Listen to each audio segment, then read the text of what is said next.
Culturally, how do you see our relations between Sudan and Indonesia? Of course, also becoming one tool, maybe among others, that can be make the ties even stronger and maybe bolder, Mr. Ambassador. Definitely, I'm very much optimistic that through this cultural exchange programs, we can come closer and closer. And to be frank, Indonesia, similar to Sudan also, but Indonesia is a larger scale, multi-ethnic and multicultural society, different languages, different religions. Indonesia has managed through the Pancasila principle to manage this diversity and to make it a source of strength and unity. We in Sudan were striving to reach that level, and we need to learn also from the wisdom and to emulate the experience of Indonesia, how to use these cultural differences as a source of strength. Sudan has more than 500 tribes, different tribal languages, different dances, different cuisines. Yeah. And this is a source of, this diversity is a source of strength, and it enrich our economics and our political setup, provided that we need to follow the right path to utilize it and put it in the right channel so as to make it a source of strength for us. And Indonesia, culturally speaking, is a country from which we learn. Yeah. Okay, Mr. Ambassador, speaking about the role, what role do students, scholars, civil society play in shaping a more sustainable and connected future between our two nations? Of course, you mentioned earlier about the culture and the historical connections between our countries through students, graduates, and many things. So what role that the students can also, even in the future, can be the key role? Well, the future is for the young generation, definitely. And the most important thing for this young generation is the media. Your platform, for example. Thank you very much for giving me this chance to talk about the role of the youth. Because now through the social media, the good part of it, and I'm very pleased to say that 20 years from today, the media is controlled by the giant Western media institutions.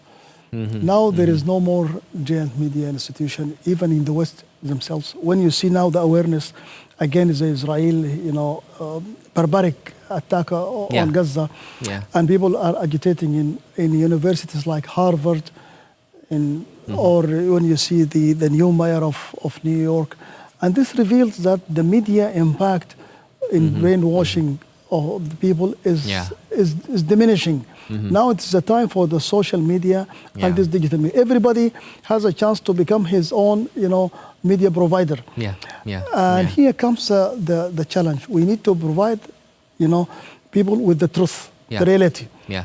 Young generation, they come with open-minded, no any negative, intention.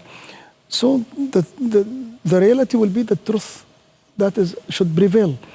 Those who have more, motivation, they always try to, tilt it and change the reality, at least to propagate their agenda. So now this is no more, influential among the young generation mindset. That's why I very much believe in the social media and a media like your platform to disseminate the truth, the reality, and the positive part. Of course, there are negative areas, and these negative areas due to shortcomings here and there. Despite this war for the last 4 years now, less than 4 years, Sudan is self-sufficient from food and producing and exporting, gold and exporting, a lot of, production products. This reveals this country has a huge capability. I'm just putting it as an example. But here nobody knows about Sudan from that perspective. They know about Sudan, the tarnished image. And here comes the role of the media, and the youth can play a major role to come together. And youth are the one who can play, this through this digital media and to develop this queries.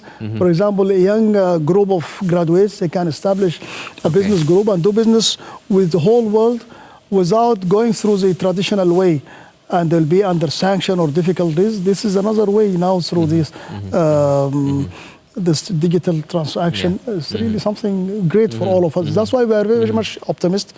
Yeah. Now the global south has a chance to grow, and Africa and Asia has a chance to play a major role in the world politics. Okay, Mr. Ambassador, if you want to say something, give some advice to the young generations, especially in this digital era, and of course, the responsibility in their shoulder for the future, what can you say to them? Well, I'll tell them that you are lucky generation, because now there is no border.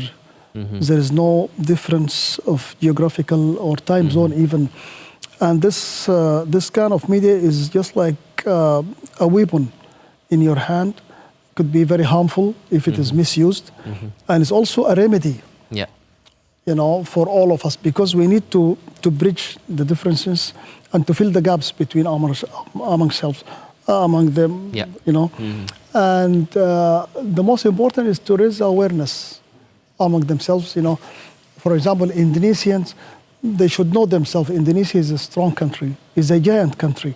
Okay. And Indonesia can play a major role. The youth of Indonesia can take the lead to produce, introduce Indonesia and make a good production of Indonesian culture, Indonesian economic capabilities towards other, and the same case from other regions. So for youth, the chances are always open. Yeah. And they have the potential to do that, I'm sure.